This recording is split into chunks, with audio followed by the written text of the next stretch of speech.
A self-declared caliphate of cruelty is crumbling. Forces close in on the last town under Daesh's control. Is this the end of the terror group as we know it? I'm Imran Garda, and today's newsmaker is the demise of Daesh. Daesh's last stronghold is hanging by a thread. The Syrian town of Abu Kamal, near the Iraqi border, is all that remains of the terror group's urban territory. This past week, the Syrian regime said they'd liberated it before the group managed to claw it back. But its collapse appears imminent, and with it, their form of statehood that once held vast expanses of territory across Iraq and Syria. So what comes next? Who fills the vacuum? And what's being done to ensure they don't return? Natalie Pohonen takes a look back at their astonishing fall from power.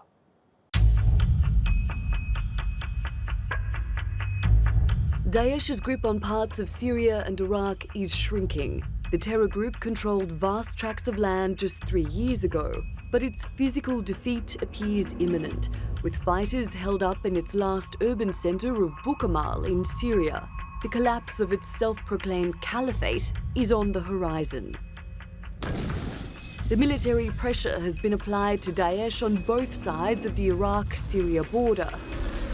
Battlefield defeats of the terrorists are being hailed as a military victory by government, regime and coalition forces. But the threat the group poses remains high. Our work is not done. As ISIS loses territory, they may seek to prove their relevance by stepping up terrorist attacks in the region and beyond, including here in Europe. So we must stay vigilant, we must stay engaged. We must remain focused on the common threat, denying them their sick and twisted objectives. Groups like ISIS, groups that would seek to sow murder and mayhem, cannot be allowed to succeed. The group thrived on the political instability and uncertainty in the region, and eliminating the source of the ideology which supported Daesh's growth in the first place is not clear-cut. The whereabouts of the group's leader, Abu Bakr al-Baghdadi, remains unknown. There is also no clear plan to claw back Daesh's digital presence, which it used to recruit individuals to follow its deadly mission in the so-called caliphate and overseas. And for now, there appears to be little in the way of de-radicalization programs in Iraq or Syria for former fighters and their families to reintegrate into mainstream society. The US Defense Secretary James Mattis says America's strategy is now to prevent the return of ISIS 2.0. But if ISIS 1.0 hasn't yet been fully defeated, is that plan premature? Natalie Pohonen, The Newsmakers. Well, joining me now from London, we have Murad Qureshi. He's the chairman of the Stop the War Coalition, a group dedicated to preventing and ending war. Also from London, we have Wael Aleji.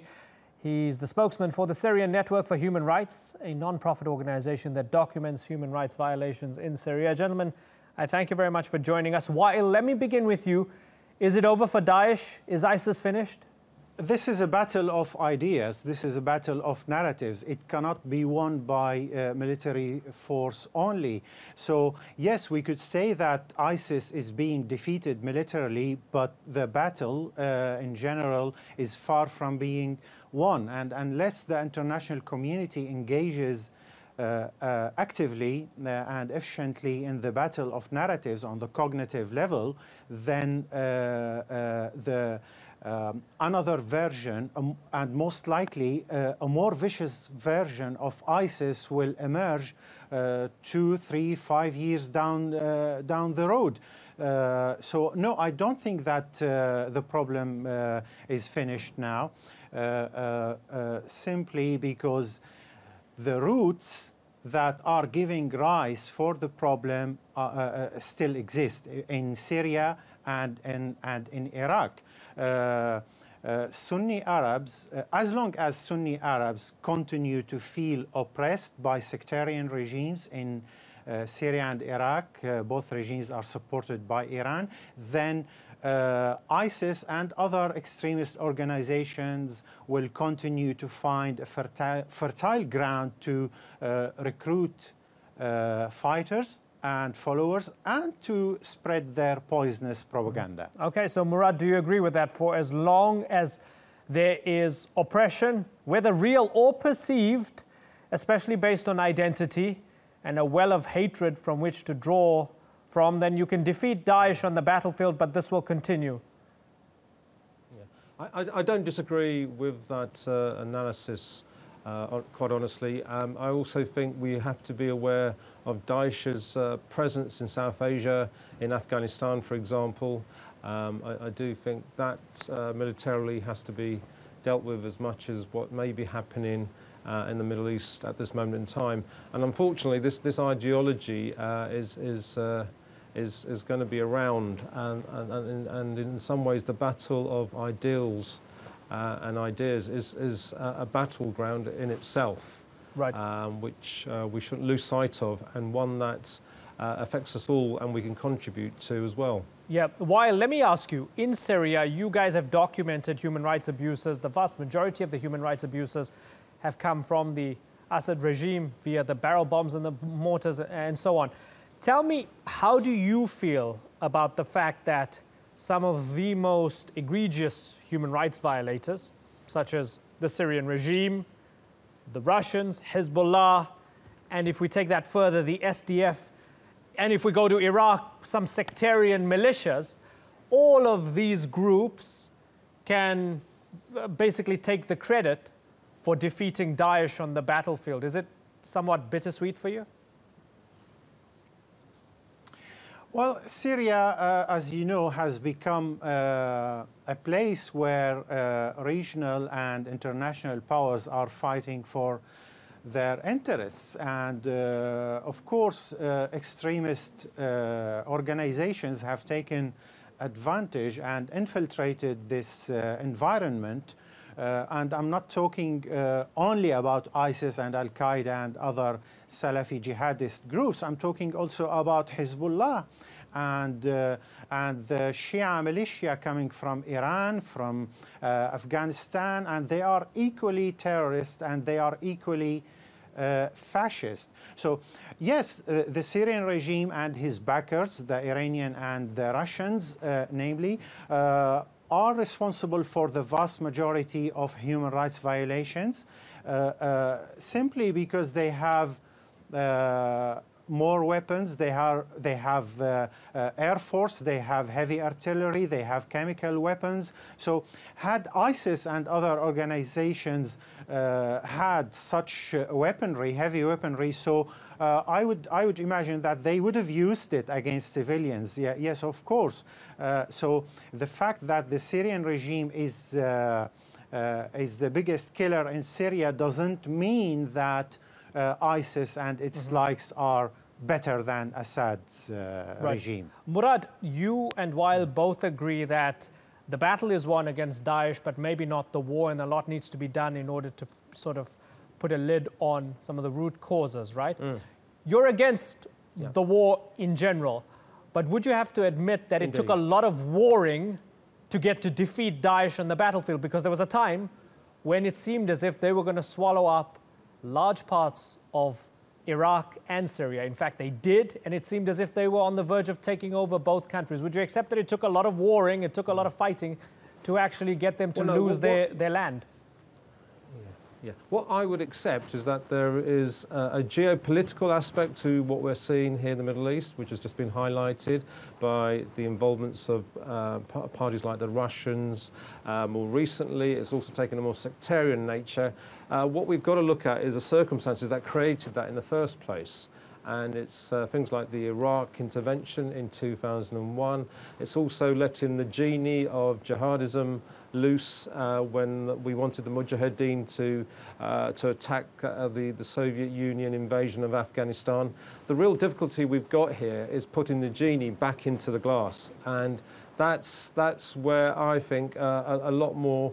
Well, that's a lot tougher than we appreciate. In some ways, military options are better understood even in the complex setup of the Middle East, with rivalries coming to the fold between now Saudi Arabia and Iran, I do think a lot of responsibility has to be taken by creating the circumstances which have allowed the Al-Qaedas and Daeshs of the world to exploit.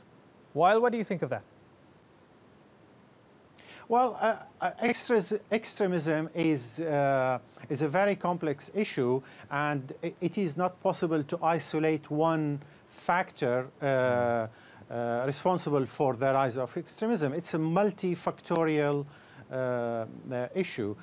You know, we can talk about poverty, we can talk about unemployment, we can talk about illiteracy, we can talk about oppression and dictatorship in the region, international intervention, foreign interventions, and obviously sectarianism and racism in Syria and Iraq. And as long as different or a particular ethnic or religious group continues to feel victimized and targeted by other groups, then there will always be a reason for certain people to go to the extremes. So unless we address the underlying issues in a comprehensive manner, then we are very unlikely to achieve anything in that respect. Let's have a look at some of what had taken place in order to achieve the defeat of Daesh in a place like Raqqa. The BBC, Murad, uncovered a secret deal that led hundreds, maybe even thousands of Daesh fighters, including foreign militants, to evacuate Raqqa, to escape. This was under the gaze of the US-led coalition and SDF forces.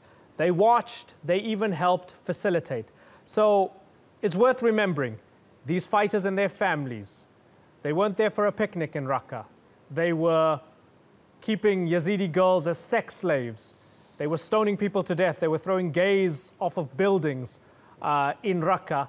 They were let go. What does that tell you about the cynical nature of this war as it stands in November 2017, Murad? Yeah. Well, I don't doubt this at all. And what was clear, though, there was a time, certainly in my lifetime, where you could have gone to Iraq, and it was a fairly secular place, where human development was foremost in the minds of most people, and progress was being made. You may have issues with Mr. Saddam Hussein, and there were undoubtedly many. Yeah, but I mean, but he didn't allow Murad, a lot of this to happen. Murad, he was putting political dissidents feet first into blenders, right? I mean, this man oppressed both the Shia majority and Kurdish minority and others to the ends of the earth, right? Yeah. I'm not asking the question to ask whether Saddam was better in the past. I'm asking about the cynicism of actually letting Daesh fighters go in order to achieve the greater goal of kicking them out of Raqqa. What do you make of that? Well, it's an extraordinary story, and we need to hear it a lot more in the West. And it's the very nature, of, unfortunately, of conflicts that these kind of deals are done on the ground. People should realise that this isn't going to be a battle to the end, and that things like this are happening as ground is being captured again. I'm concerned about what's happening, particularly in Afghanistan at the moment, where the Americans have suggested that a few thousand increase of troops there is going to help them take control of Afghanistan, and that's where it all began 16 years ago. Yep, fair point. Okay, Wael, is it a price worth paying to allow hundreds and maybe even thousands of Daesh fighters to leave if you can regain control over a city that they had controlled? This is a very disturbing report, and I think that the UN should investigate this issue, and journalists should also investigate and explore this issue so we know what has actually happened in Raqqa. You know, this is a very dirty war, and traditional rules of engagement do not apply there, unfortunately. So I wouldn't be surprised if dirty deals have been made behind behind the scenes. And if this was the case, then this should be investigated and exposed, because it shouldn't be allowed to happen that way, because we are talking about thousands of criminals who have committed the most horrible crimes. And if we are talking about international justice, if we are talking about human rights, then those who have committed crimes from all sides should face justice. Right. And this should be investigated by the UN. The UN should commission an independent body to investigate this issue. Yep. Murat Qureshi, as we look at what comes next, you heard a few minutes ago in the preamble to the discussion, the NATO chief Jens Stoltenberg worried that even though you might oust Daesh from their territory, they might revert to asymmetric tactics, guerrilla tactics, their form of fighting or lashing out, which is terrorism in major cities across the world. Do you share those fears that now that they don't have any land, they're just going to keep on blowing up things, using cars, using guns, using knives? Yeah, I think we've seen evidence of that over the summer when they were losing ground militarily. They were lashing out, and I think clearly the events that we saw here on the streets of London, in places like London Bridge, Westminster, Manchester Arena, clearly indicated that there was a lashing out and instructing people wherever globally to terrorise people wherever that they lived and went about their normal lives. The critical thing is that this has been happening day in, day out, certainly in the Middle East, in Iraq, Syria, and the aspects of it are far more complex than meets the eye. A military defeat, I think, is more complex. Again, going back to Afghanistan, I understand the Americans are quite keen to do a deal with the Taliban, but people have suggested that there are elements within the Taliban which have absorbed Daesh quite actively and militarily. It's a very, very complex world out there, and we've got a further dimension of the increasing antagonism between Iran and Saudi Arabia, and who knows what opportunities that will give Daesh and others to operate in. While what does it say about the Syrian war that we have one of the most egregious groups in history, in modern history, that is on the verge of being defeated, yet we're still not sure whether it actually means the war in Syria will be ending anytime soon? The root problem in Syria wasn't ISIS, really. ISIS came after. The root problem is a sectarian regime that has been ruling Syria since 1970, ruling by terror and torture and blood and oppression and sectarianism and corruption. This is the real problem in Syria, and Assad's tactics and policies have given justifications and rise to groups like ISIS and Al-Qaeda, because sectarian policies will always benefit extremist groups, because they will use it to fuel sectarian division and sectarian hatred, and invest in the sense of victimhood and sectarian grievances created by Assad's policies over decades. The conflict in Syria cannot be won militarily. Syria needs political reforms, a political solution that would bring real democratic changes to Syria. As long as there is sectarianism and dictatorship in Syria, then extremism will continue to flourish, and another form of ISIS will emerge in 2 or 3 years or 5 years. While would you accept because the circumstances are still there, the environment is still... Certainly. You said as long as there's dictatorship, this will continue. Would you accept any political solution that includes the dictator in it? Well, Assad is the main cause of the problem, and therefore I cannot see how a criminal person who used chemical weapons and ballistic missiles against his own people can be part of the solution. When we talk about a political solution, we talk about a solution that would bring real democratic changes, political reforms, and Assad cannot be part of this because he doesn't believe in democracy. He doesn't believe in human rights. He doesn't believe in equal citizenship. He is a brutal, bloodthirsty dictator. He cannot be part of such a democratic process. So, Murat, isn't that a good case being made for why Assad has to go before anything gets better? Well, look, I'm not here to defend Assad at all, but there's no doubt these conflicts have been extended and more complicated by external factors and the increasing emphasis on the sectarianism. The Alawites have been in control of Syria for, yes, since the 70s, and they were never going to let go of the power at all. And you would have to have representatives of the Alawites there on the table when negotiating, hopefully and eventually, a political solution to all the issues in Syria that have presented ourselves over the years and in the present. Okay, well, just as we sort of bring it all back to the beginning, Daesh on the verge of defeat. Soon after Al-Qaim in Iraq, they seem to be knocked out of Abu Kamal. They've lost their major cities in Mosul, major symbol, Raqqa. But bad ideas still live on, and their bad intentions in other places still continue. Syria's a mess. Iraq is not doing too well. It's depressing, gentlemen. I hope to have you on the program again in the not-too-distant future, Wael Aleji and Murad Qureshi. But for the moment, I've got to move on. Thank you very much for joining us on The Newsmakers.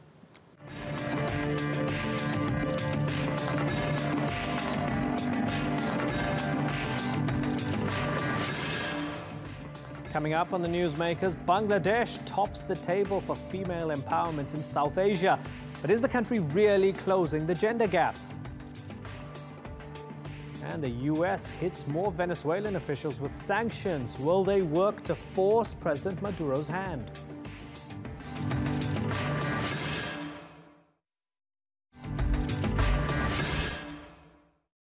Welcome back to The Newsmakers.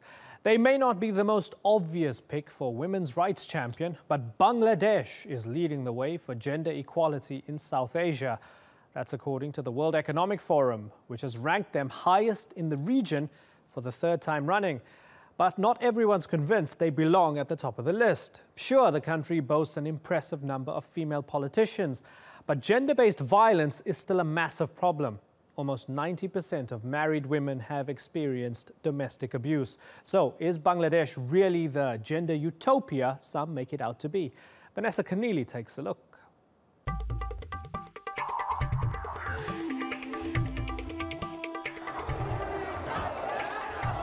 Garment workers in Dhaka demanding better conditions after a factory fire killed more than 1,000 of their colleagues.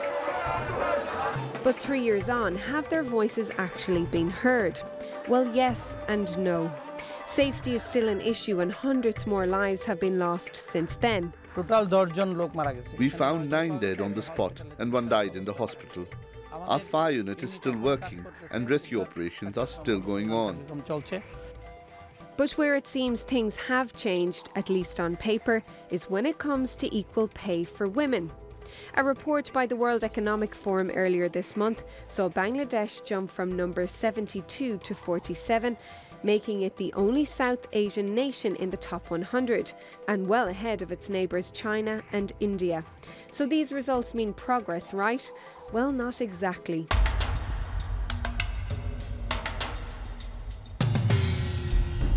Part of the reason things seem to be better in Bangladesh is because the Prime Minister, Speaker of Parliament and several ministers are women, something the World Economic Forum report gives a lot of marks for.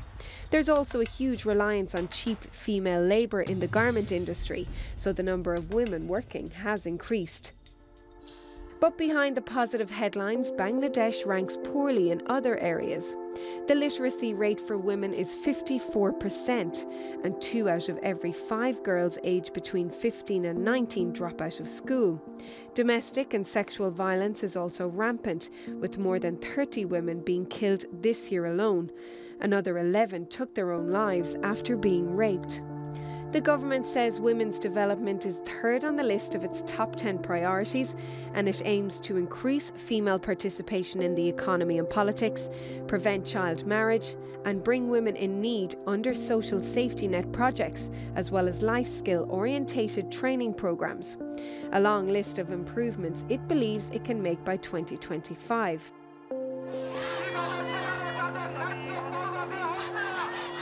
But given that progress for workers has seemed slow in the past 3 years, it's unlikely that life for women will radically change anytime soon. Vanessa Keneally, The Newsmakers.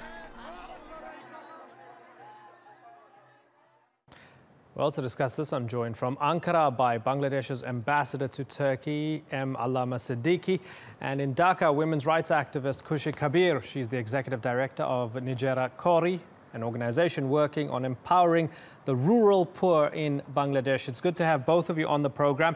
Mr. Ambassador, if I can begin with you, reasons to celebrate, given that the World Economic Forum came out with this list and Bangladesh is the top South Asian country in gender equality for the 3rd consecutive year, and it's climbing up, and it's up to 47th now. Reason to celebrate?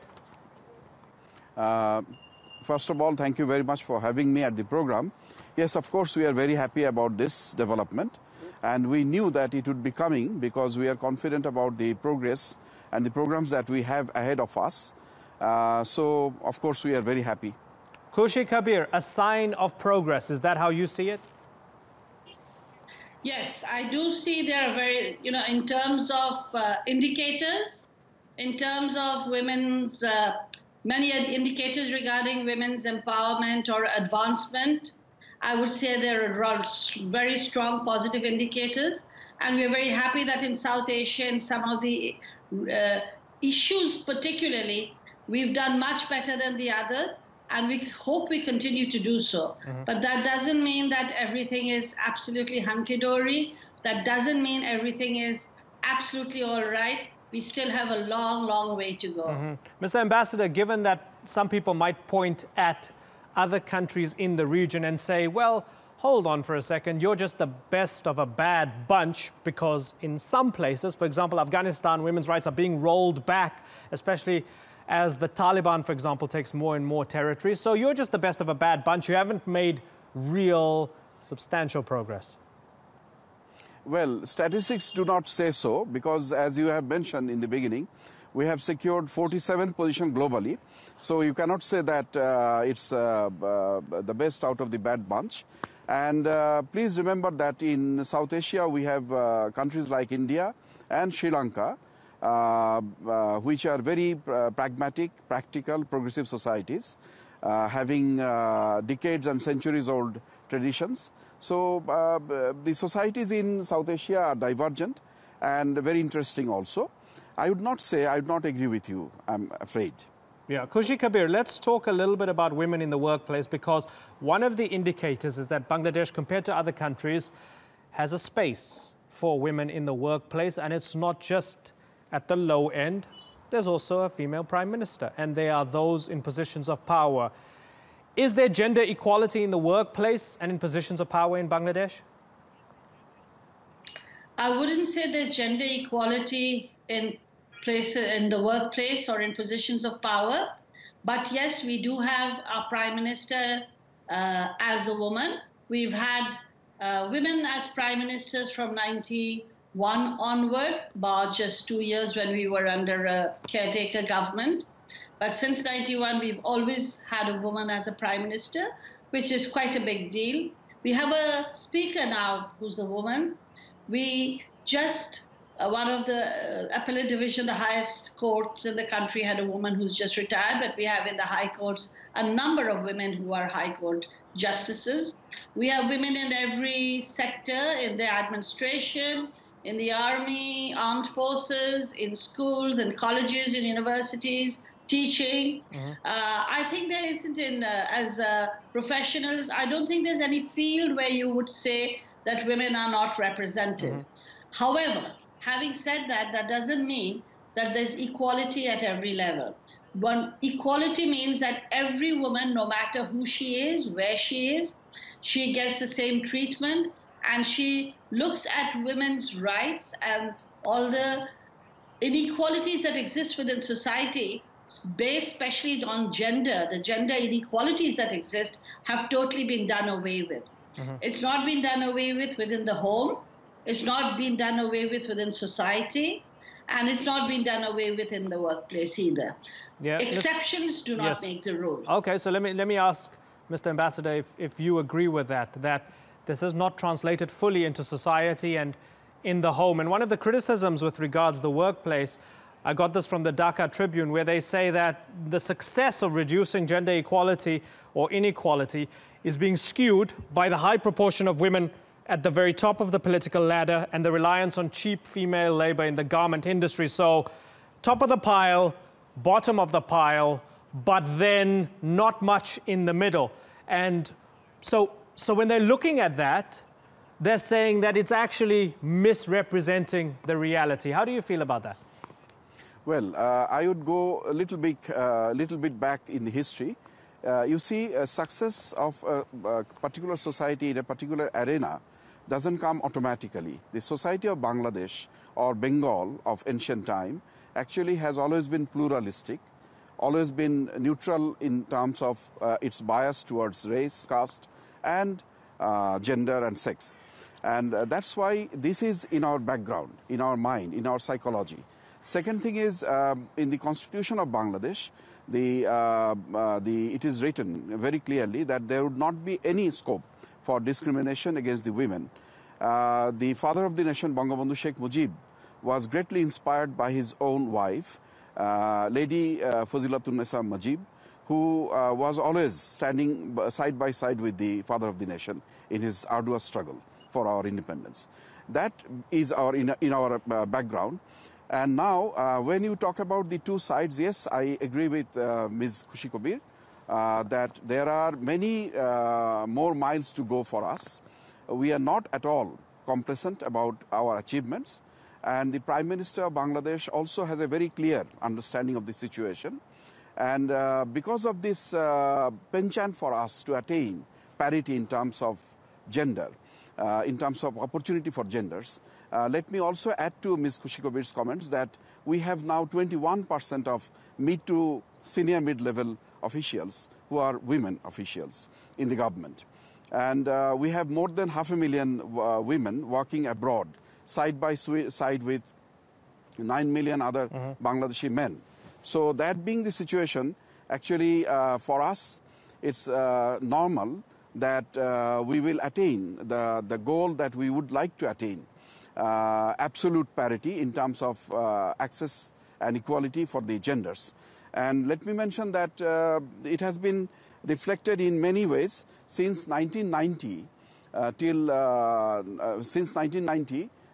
the women representation at the parliament in 1990 was 10% of the parliament of that time. In 2011, we actually more than doubled the representation of women at the parliament. Okay. So that is also something that you may take note of. So let me then, so let me bring in Khushi Kabir. All those indicators, certainly, sir, and sorry to interrupt you, Mr. Ambassador, because I want to bring in Khushi Kabir. With all those indicators, does that unequivocally suggest to you, Khushi Kabir, that you are moving in the right direction and it has the buy-in from the very top, that there is the political will from the politicians to make sure that this gap is closed? The gap is closing. There is a political will that in many cases that we meet all our indicators and we get a good image. And I will say that there's a lot of scope for women now in terms of employment. But like the ambassador was talking about female employment, migrant workers, the women workers abroad are treated that much more worse than the male workers abroad. There's a lot of problems which we are going to be dealing with very soon. And it's an area that needs a lot of attention of the government, and everybody who's working on this issue. Garment workers who are actually a backbone of earning so much in the textile and garment industry, they get paid much less. But the major issue I would like to state is not just that our numbers or figures are increasing, and those I do not want to in any way say that statistics and figures and indicators are not important. Of course they're important. Today are, from 50 years of lifespan, and for a woman it was 40-something years in 72 after our liberation. We now have 71 years as a lifespan for both women and men.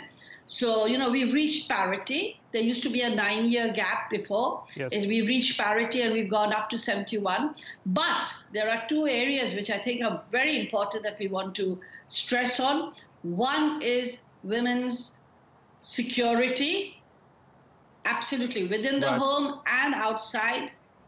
The insecurity she faces is so high and it's so rampant, and the kind of violence that is being, you see around you is so high, and it seems like none of the cases really get the justice that is due to them. Okay, so let me take that, certainly. So let me take that for a second, and let me pose that to the ambassador. Mr. Ambassador, some extraordinary statistics have come out over the past few years. We spoke about the positive statistics. There are also the negative statistics.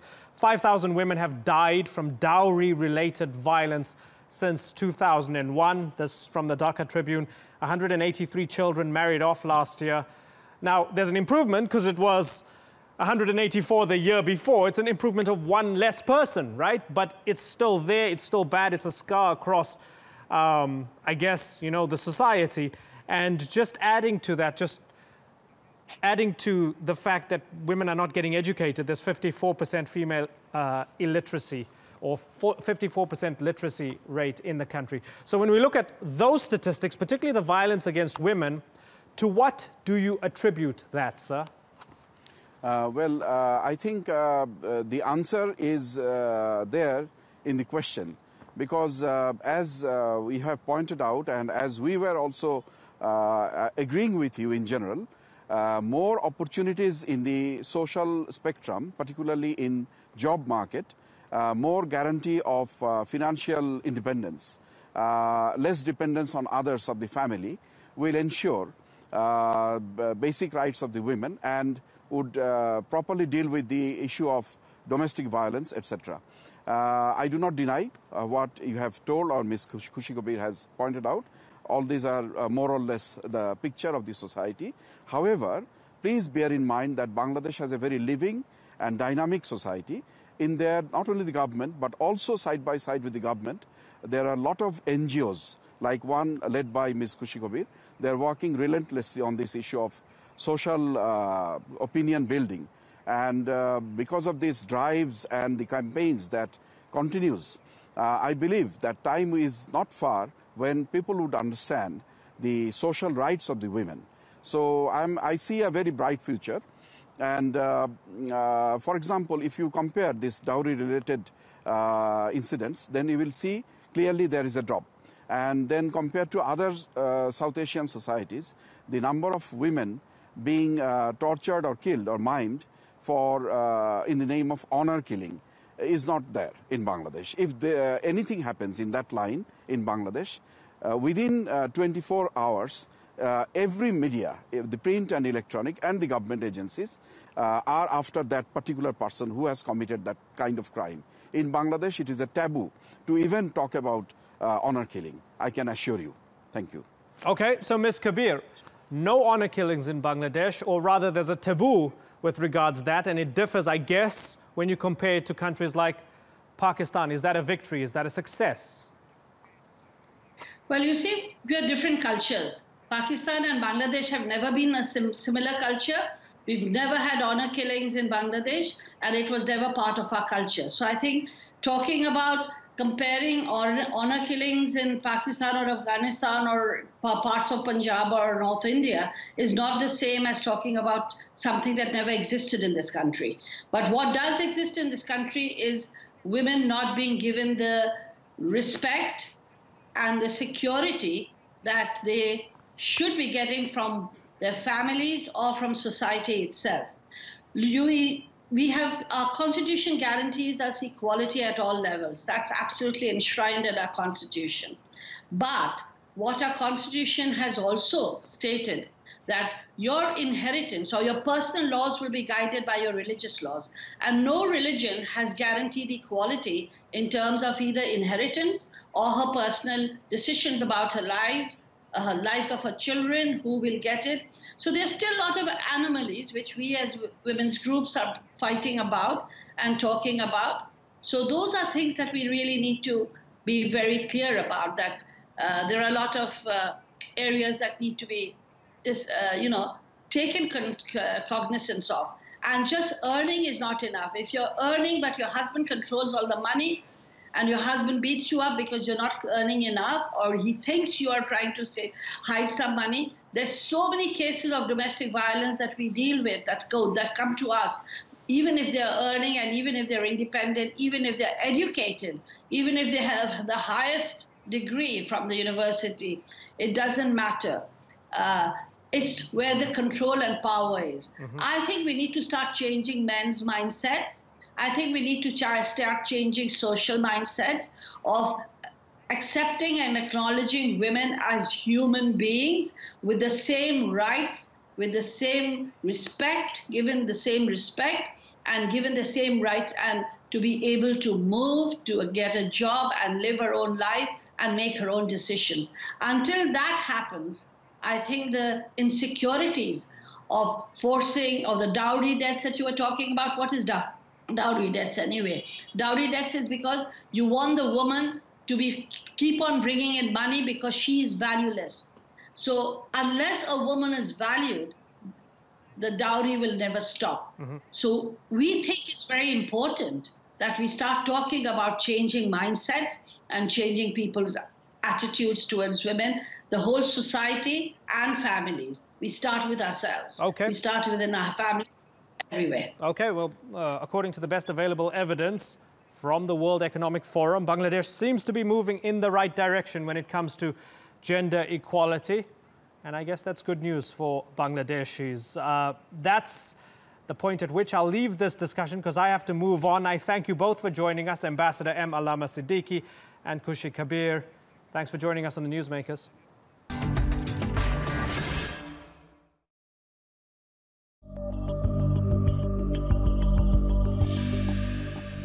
We urge those within the regime, including those who have been sanctioned, to distance themselves from the violence and the dictatorship. President Trump made it clear the status quo is unacceptable. Today's actions is the next step towards freedom for the Venezuelan people. Sanctions have hit Venezuela once again, this time from both sides of the Atlantic. The US and the European Union are imposing new restrictions on the crisis-hit country. After a contentious election earlier this year, 10 more Venezuelan officials have been targeted by Washington. They're accused of undermining democracy through corruption. Meanwhile, the EU is set to impose an arms embargo, but Venezuelans are already suffering. With food and medicine hard to come by, many are starving, some even to the point of death. So, are sanctions really the answer? Will they force President Maduro's hand, or just give him more ammunition to blame the West for his country's problems? Well, to answer some of these questions, we're joined now by Jeff Ramsey. He's a Venezuela expert at the Washington office on Latin America. Jeff, good to talk to you. It's not just the US, it's also you as well. Yeah, it's not just the US, it's the EU and Canada as well. Are these sanctions a good idea? Well, I think it's a bit more complex than that. You know, I think it's certainly true that we've seen the Venezuelan government use targeted sanctions against its own officials to sort of cultivate a loyal core of officials. And in that way, I think U.S. sanctions are sort of shooting themselves in the foot. On the other hand, I do think that the recently announced arms embargo is a positive thing. I think an eventual civil war in Venezuela or some kind of internal armed conflict needs to be taken very seriously. And I think that preventing arms transfers to Venezuela is a very important step. Does it matter that even if you can empirically prove that these sanctions only target specific individuals within the Venezuelan government, they're undoubtedly going to use it as a rhetorical point to say the imperialists are targeting us, and the reason you're starving is because America and the West are sanctioning us. And that could even be extended to the arms embargo you're talking about, is to say, well, the opposition's getting arms from America or elsewhere, and we're not allowed to actually protect ourselves. So does it actually matter whether it's true or not, the fact that they might use this? Well, that's certainly a concern that we have. You know, and we've seen the Venezuelan government sort of take these sanctions and, you know, these officials that have been on these targeted sanctions lists have been honored, and in many cases they've been promoted. The recently announced Minister of the Economy in Venezuela, this guy named Serpa, was promoted after being added to a sanctions list. And that's happened in other cases as well. Back in July, when 13 officials from various government ministries were added to the sanctions list, the very next day, President Maduro held a ceremony and awarded them replicas of the sword of Simón Bolívar, a national hero. Mm-hmm. So it's certainly you know, something that the government has been trying to use to sort of rally its base and sort of, again, cultivate this loyal core of officials. Yeah, interesting. The foreign minister or Minister for Foreign Affairs of Venezuela, Jorge Ariaza, after Canada's sanctions, saying the government of Canada on Twitter, with the pretensions of empire, intends to impose illegal actions against the institutions and citizens of Venezuela. The sad role that the Canadian government has come to play under absolute and shameful subordination to the government of Donald Trump. You say they're using it to rally the base. Does it actually work? Does the base actually rally behind them? Well, that's the interesting thing. I mean, Maduro is extremely unpopular. You know, Venezuela is going through triple-digit inflation. There's widespread shortages of basic goods and medicine. But he still maintains the support of 15 to 20% of the population.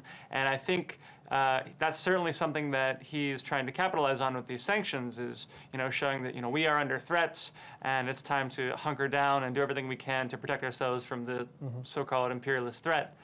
But, you know, I also think that it's pretty clear that, you know, the use of these targeted sanctions against Venezuelan officials haven't really been seen by most Venezuelans as an attack on them or something that's really aggravating the economy. Instead, the effect has been, as I said, to sort of ensure the loyalty of these officials and complicate some kind of eventual transition.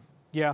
Interestingly, I think, I mean, and I stand to be corrected, under the Obama administration, they did not use the word dictator, either when talking about Hugo Chavez or Maduro. The Treasury Secretary used the word dictator and used the word dictatorship here. I wonder what your take is on this. The country is clearly in trouble. There's trouble on the streets. The economy is in free fall. There's a lot of violence and a lot of instability. Is it just because of bad kind of Chavismo economic policies which led to the economic trouble and the social troubles?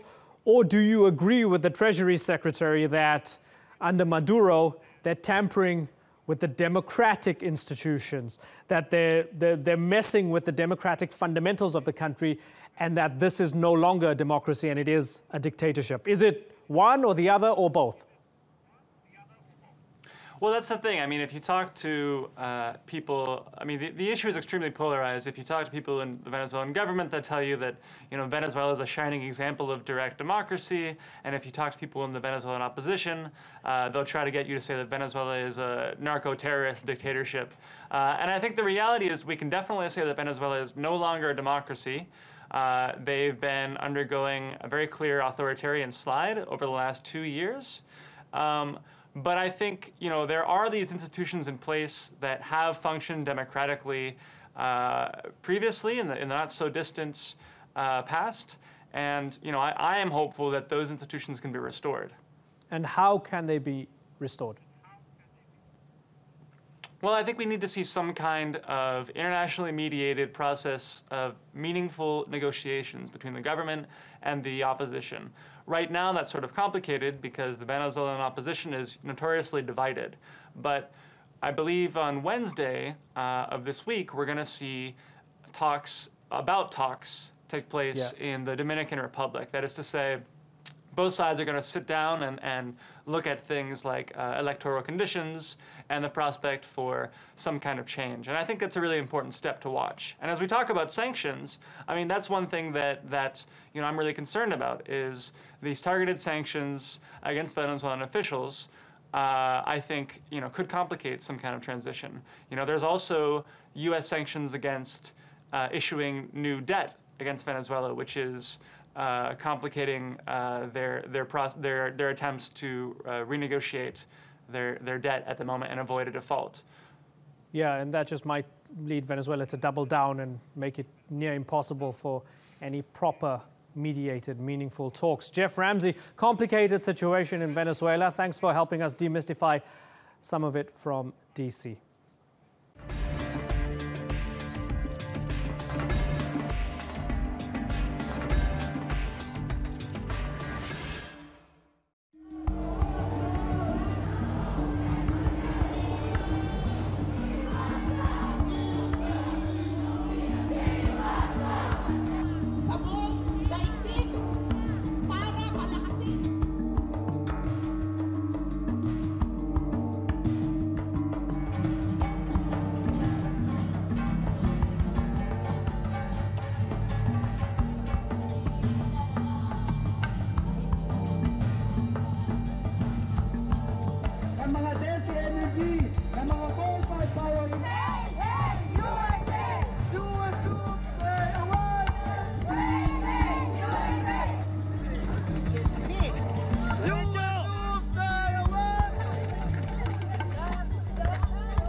That's all for this edition of The Newsmakers with me, Imran Garta. You can check out more of our stories on YouTube, Facebook and Twitter. Remember to like, follow and subscribe. Next time, flags and flares as nationalism goes on full display in Warsaw. We look at whether neo-Nazism is on the rise in Poland. Until then, thank you for watching. Bye-bye.